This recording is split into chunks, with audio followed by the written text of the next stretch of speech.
So basically, so in the first lecture, I basically talk on the very basic of gravitational waves, okay, especially emitted from the binary system of black hole neutron stars.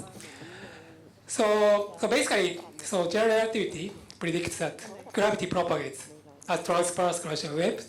So this is the Einstein equation. Okay, so G mu is 8 pi G over C to force T mu. Okay, so T mu is the energy momentum tensor. So if there is a kind of source like T mu, so this G mu energy Einstein tensor is actually modified. So here, so basically this G mu Einstein tensor contains a tensor mode. Oh my gosh. Okay, which I call like C mu. Okay, and so this is kind of probability equilibrium, which I call some tensor mode, or you can say gravitational waves.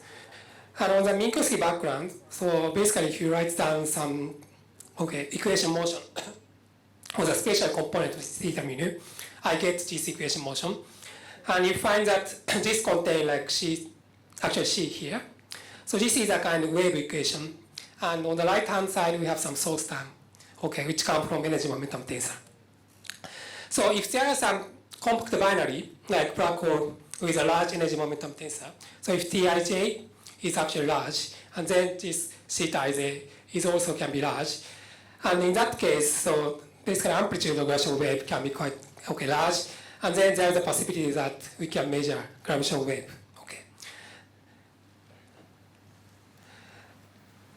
So I mentioned about the source of the gravitational wave. So the first discovery of some black hole is actually black hole black binary system in 2015, and after that it is followed by some discovery of neutron star neutron binary, which is actually first found in 2017, and then even like black hole neutron star binary is actually found after 2020. Yes, this is also quite interesting. So with this kind of discovery, you can put some kind of bound on the modification of some gravity, which I talk later. Right. So this is a kind of first discovery of the gravitational waves. So detected by LIGO. So this is basically coalescence of black hole about 1.3 billion years ago. Which is called this event. So basically, this is a collision of the black hole, and the mass of the black hole is 36 solar mass and 20 solar mass, and this actually propagate, almost like 1 billion years, and then it reached to Earth. And then after coalescence of the two black holes, so new black hole is formed, and the mass of the black hole is like for us, and the rest is actually 3 solar mass is actually the energy carried by gravitational waves. Right. So actually, this is a kind of detection of the gravitational wave event by LIGO, and you see that there are actually 2 detectors in LIGO. So first one is blue one is Livingstone data, and its red one is harmful data, and they show actually good agreement to each other like this.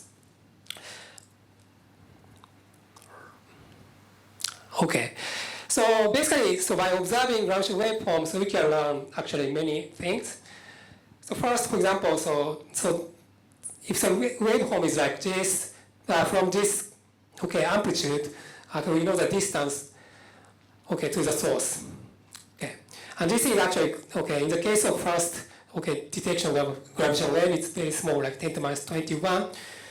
It's very small actual number. So basically, amplitude of gravitational wave is dimensionless. So it's actually just like a number, but number is really 10 to the minus 21, but they actually detect it. It's quite amazing.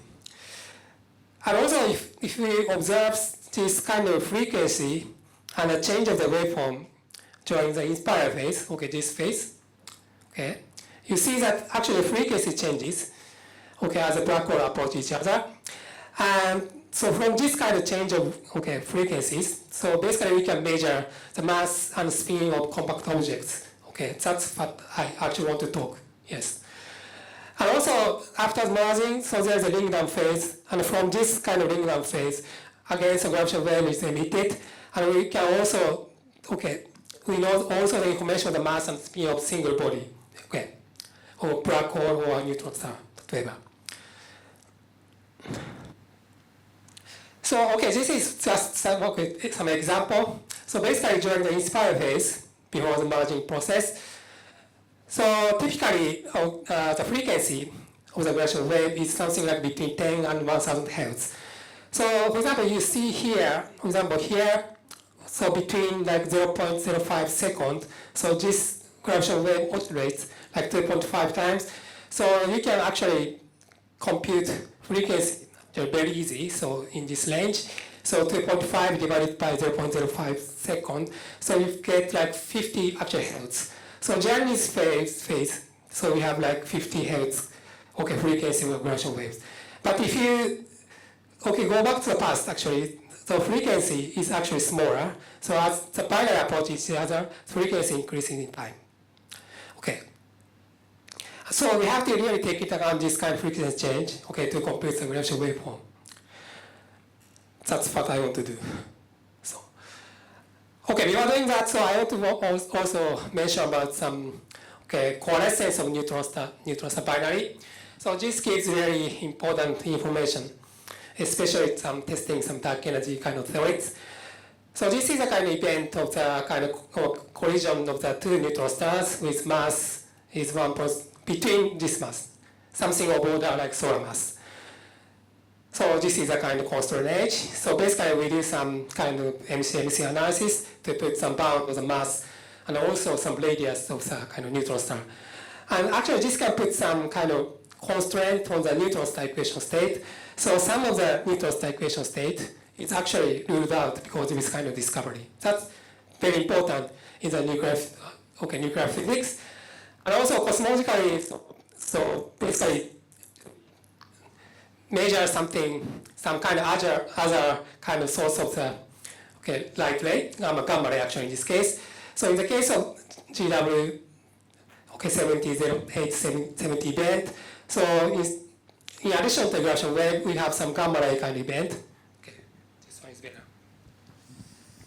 Okay, so yes, so then basically this is a kind of gamma ray, and this is gravitational wave, and they propagate to the Earth, and then they actually arrive almost at the same times. Okay. There are some very tiny difference.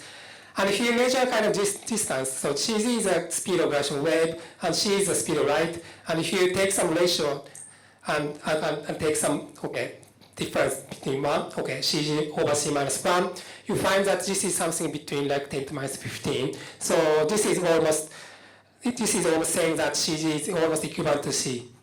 And since the relativity predicts that CG is C, so this bound is very consistent with actual GR prediction. So if you try to modify some kind of gravitational theories, so sometimes you find the value of CG, which is different from C. So those kind of actual models, especially dark energy models, is actually ruled out. Like Hornbensky, some class of some theory is actually ruled out after this kind of discovery. Right, so basically I want to derive some inspired gravitational waveform. So how to derive this kind of waveform to test this kind of observational data of the gravitational wave.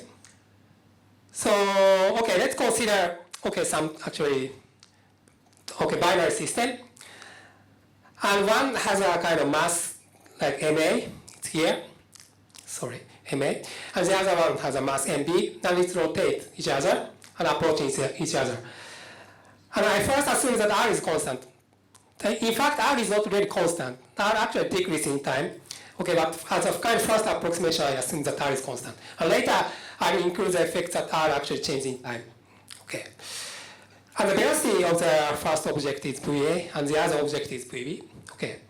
And we can deal with this kind of binary system of kind of quasi-circular orbit as a collection of 2-point particles. So basically, I can consider this kind of two objects as point particles with mass Mi, and I is labeled like A and B for each particle. Basically, I have some action. This kind of point particle action. Maybe you know this one. This is quite well known. So d tau is a kind of proper time. So for each object, so I call it tau I in this way.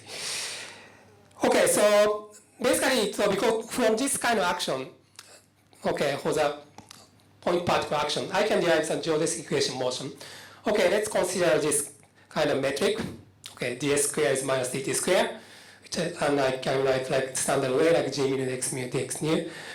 And then theta can be expressed in this way. And then so the math action I wrote here, like theta I, okay, can be expressed in terms of this kind of quantity. And now so this dxi can be replaced by using Hall velocity of the point particle. So basically I can write here in this expression. So now I have Hall velocity here, okay, two Hall velocity here of the 2 point particles. And then I have Lagrangian here, okay, inside is a Lagrangian. And by varying this Lagrangian with respect to xi, okay, this is a Euler-Lagrange equation motion. And then you can take some variation so with respect to xi. So first I have the derivative here. Okay, easy compute. This is kind of easy exercise. No, so I have xi dot here. So I take derivative, I get this one. And I can write here. So this is like theta I. So I can express like this. So yes, I take the derivative. And then so next one is, okay, I take some derivative like this, okay, and I get this one. And finally, so by substituting this expression here, so I get this one. And this is and from this one, so I get some, okay, geodesic equation motion. So basically, so by changing some indices, so this pointer is not easy to use actually. Okay, anyway, so this is good, okay, easy exercise, so we can get this. Okay, this crystal kind of symbol. Okay. Fine. Yep, okay. Sorry. You have to be very good at video. Yeah. Maybe I have to. Okay. Yes. Okay, maybe this is, maybe this kind of thing. Okay, but anyway, so this is kind of school, so I talk from basics. Okay. So now I consider the propagation of the gravitational wave source from a compact binary. So now I have a kind of source. The source is a binary system black hole or neutron stars. Okay, very compact object. And to compute some kind of gravitational waveform emitted from the Inspiral compact binary, so we study the propagation of gravitational wave from the binary to an observer. And I consider some kind of expansion of the metric around the Minkowski actually background. Okay, like this. So basically, eta mu is a Minkowski metric, and h mu is a perturbation. Okay, so I actually expand in this way. Actually, strictly speaking, so basically, gravitational wave in a far object propagate on the expanding cosmic background. So I have to consider Friedmann background here. Yes. Yeah, but actually, I can actually modify later. So basically, that kind of expansion of the universe, that kind of effect appears only through redshift. So basically, I just need a modification then. Yes. So, okay, let's consider some propagation of the Minkowski background. So basically, the Einstein equation motion, okay, here, so G mu is 8 pi g t mu, is just linearized. So I want to consider some linearized Einstein equation motion. And then this is a kind of part of Einstein equation. So, part of Einstein tensor, and this is actually part of energy momentum tensor. So the propagation of the gravitational wave is known by solving this equation. It's actually simple. It looks like simple, but actually, okay, technically it's quite involved actually, to be honest. Even deriving some inspired gravitational waveform, actually you need some sort of kind of expertise to do that. So, yes. Okay, so this is kind of simple exercise for kind of student. Maybe you already did this kind of calculation. I don't know. So you first need to perturb some. Okay, to get the perturb Einstein tensor.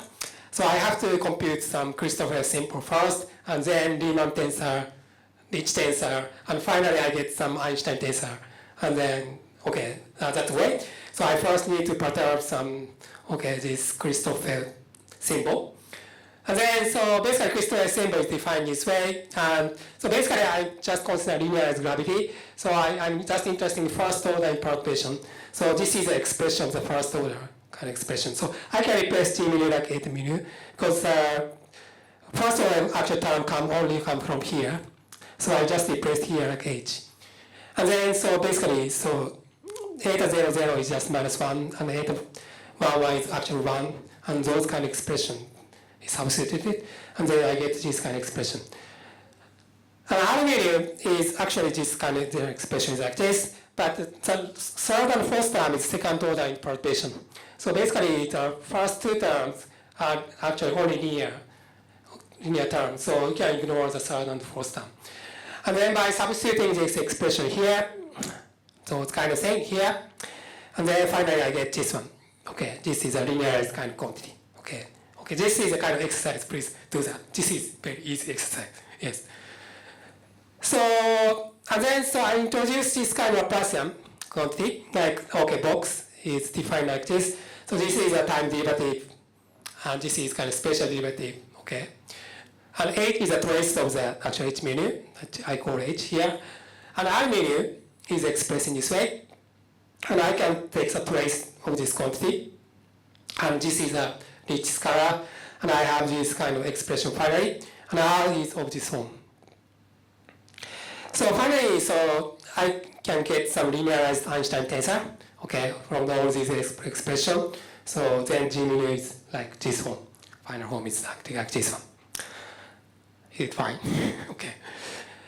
So basically, so in summary, the linearized Einstein tensor, okay, is of this form, okay. And I use some kind of notation like box M. So M denotes like Minkowski background. So I just want to stress that this is kind of background on the Minkowski. All right, then final one is like this one. Okay, this is not so complicated, but it's really convenient to introduce this kind of quantity, which I call theta menu. So instead of H menu, I actually just define this quantity.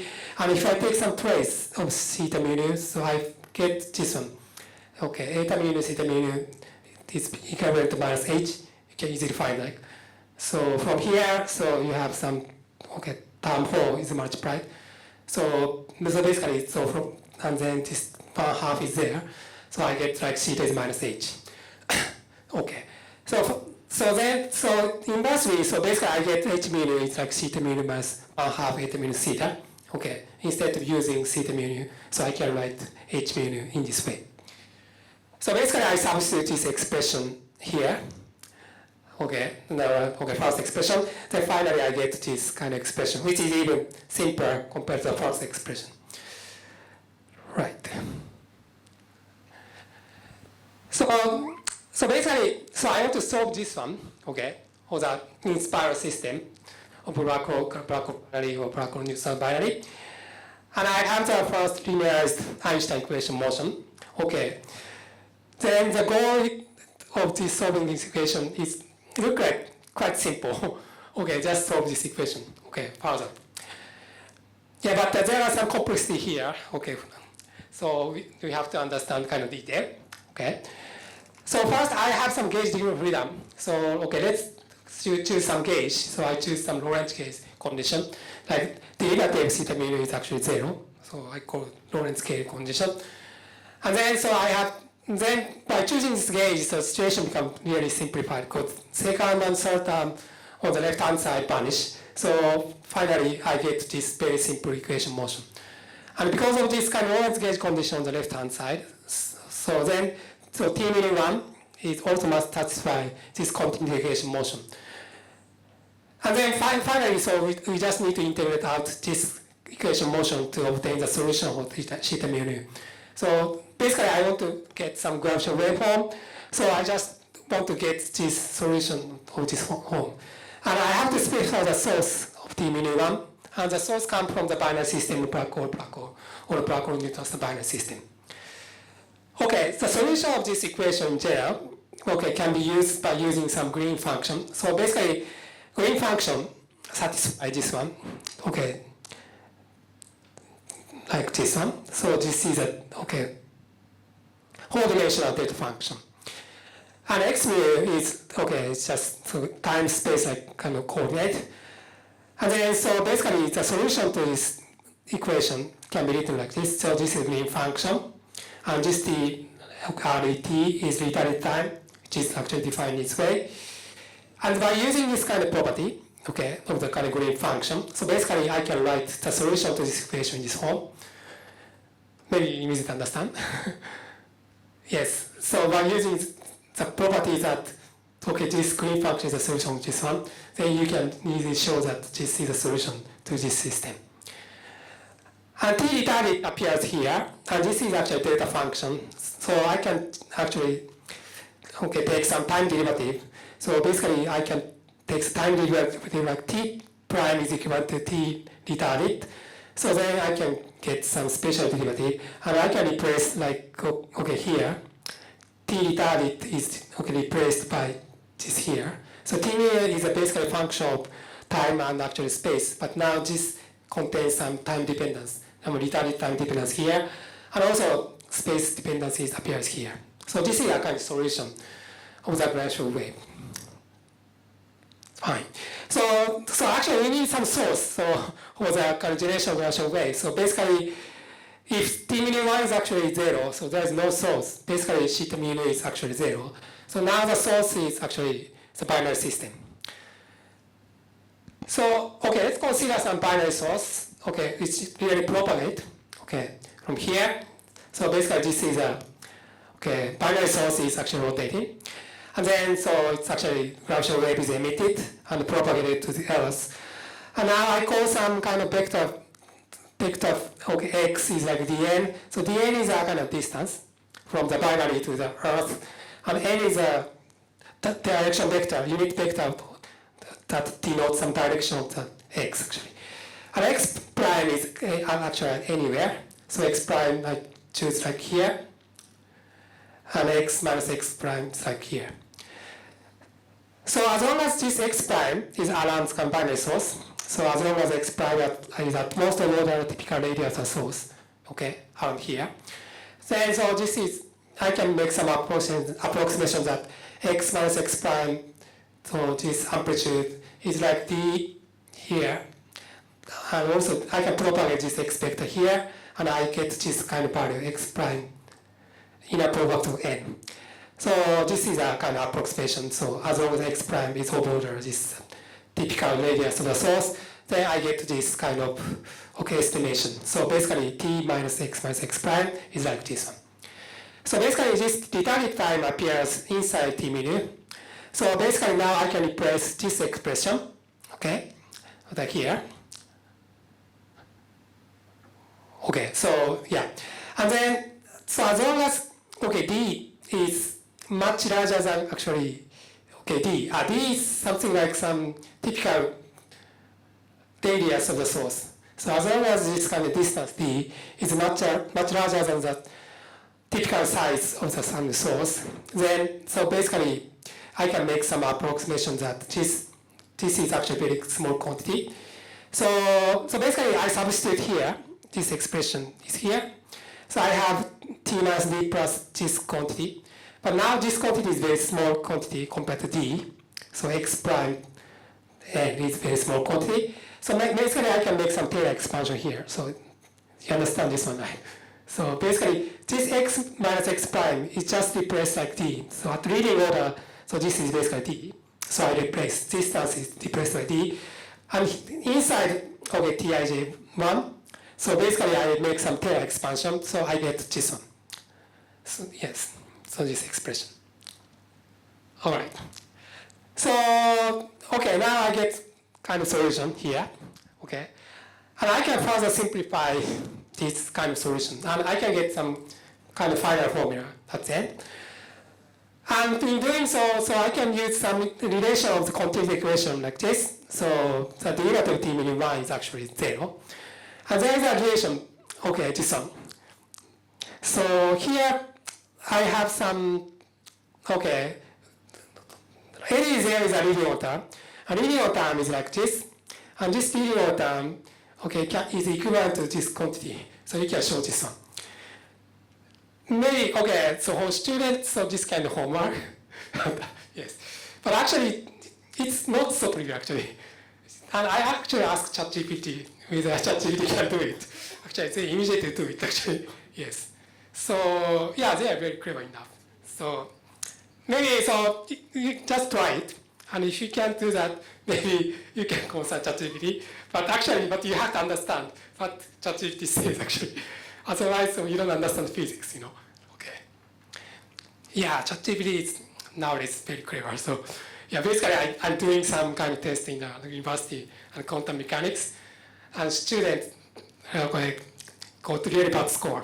Average is very bad actually. So university is not so bad, good university. Compared to Kyoto, it's not good, but students not so bad. But still the score is quite bad.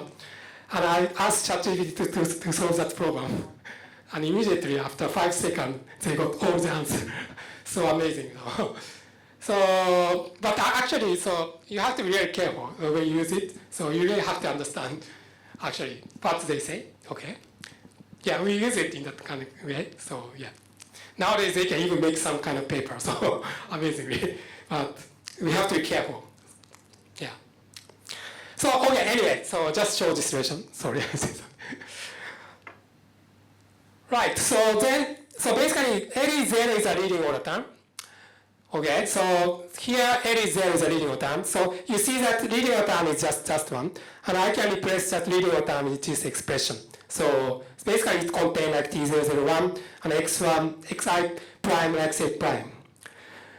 So basically now I can replace that, okay, leading order term is like this term, basically, this expression. So now I have this kind of expression. And then so basically what is left is ready to know this T00I component, this component, yes. So intuitively, so this is like an energy, right? So basically energy. So if I think that what this is like energy, basically. So the energy of the binary, what the energy of binary? Then it should be the mass, right? So this should be like the mass of the binary at leading order. So I can think it that way. And that's correct, but I have to show it. Maybe I can ask ChatGPT, but okay, in this case, okay, we have to really understand. Because I really get like T001 is actually mass of the binary system. So, okay, so basically let's try to derive this T001, okay, but this one. And I can find out some, okay, I have to find out the whole of T mu, okay, to obtain this expression. And then so, okay, basically I start from the matter action of the binary system. So this is a, okay, matter action of the binary system. Like, okay, this is a point particle action. And then I replace like theta I here in this manner. So then I can also add this, okay, delta function. So only when xi is equal to x mu, okay, this doesn't vanish. Yes. So I can actually multiply this kind of actual delta function. And varying this action with respect to T mu, so usually I get some T mu. So now I do the same thing, okay? Yeah, in cosmology this kind of exercise is common, but I'm just considering some point particle in this case. So basically I get this one, okay? So J mu is contained here, so I just need to vary here. And then from here, so I get this expression. So basically I have whole velocity here by varying this action. So this is also simple exercise. And the matter energy momentum tensor, as you know in cosmology, so it's defined in this way. So basically you can make some comparison between these two lines. And then T mu for this kind of binary system is like this one. So basically it contains some whole velocity and mass of the kind of binary system.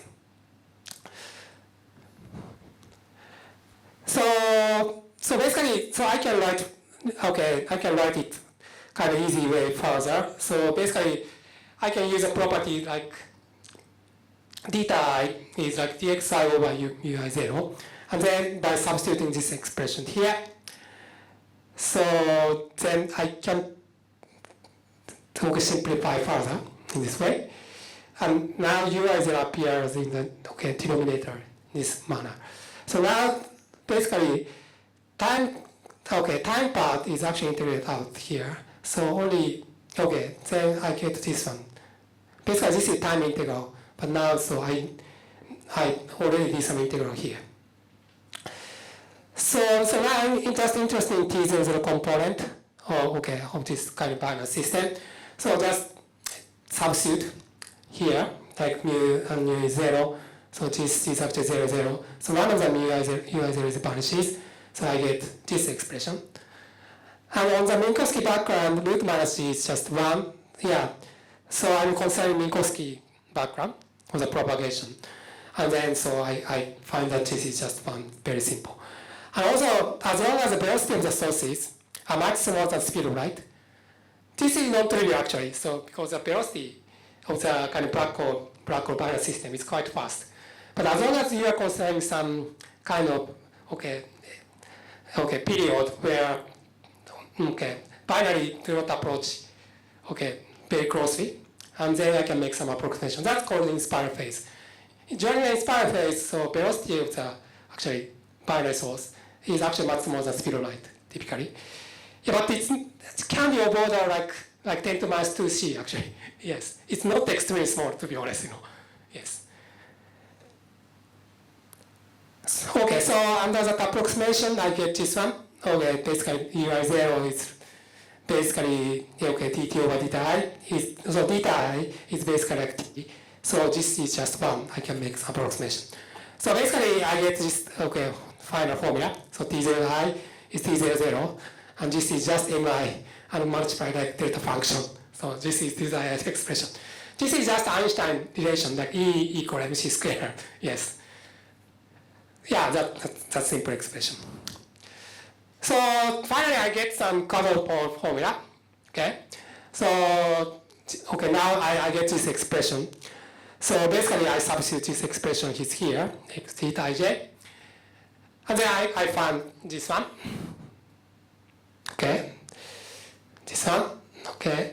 And then I can substitute here like x prime is this is prime, but now this is delta function is here. So I can replace like xi prime is like xi, and here is also same. I is the indices of the two binaries. One is black hole, the other can be black hole or neutron star. Capital I is the indice of the binary system or each object. And ij is actually the indices of theta ij in the tensor mode. Okay. And then I get this kind of expression. So this is known as quadrupole kind of formula. So which shows something important. So basically this says that theta ij depends on first d. And d is the distance from the source to the observer. So as d gets larger, so theta ij amplitude gets smaller. So yeah, this makes sense. So for the far object, so amplitude gets smaller. Yeah. Yeah. So in the case of first detection of black hole binary system, so d is something like 10 to 25 meter. It's almost close to the horizon size actually, 10 to 25 meter. And then so the amplitude has already like 10 to minus 21. It's very small. Yes. And also, so basically, so theta ij, the gravitational wave is actually affected by the motion of the compact object. So as long as the position of the compact object changes in time, xi, two objects change in time, theta ij is actually non-punishing. So this carries the information of the motion of the actual particle. Motion of the black hole or kind of neutron star system. Yes. Okay, that's called quadrupole formula. Okay, I think this is the kind of first lecture. It's too fast. But second lecture, I need more time actually, to be honest. Maybe I can stop. Maybe I was too fast. Questions, please. This is just really basic.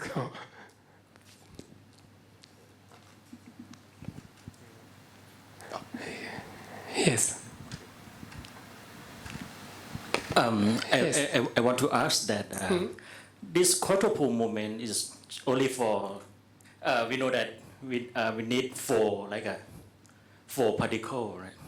Quadrupole moment, but this is only binary system is only two. But how they describe this binary system for this quadrupole formula? Yeah, I think I don't know why people say really kind of quadrupole formula. I shouldn't say quadrupole. That's just kind of formula of the binary system, as you say. So yeah, it's not. I'm not really considering whole object. Just okay.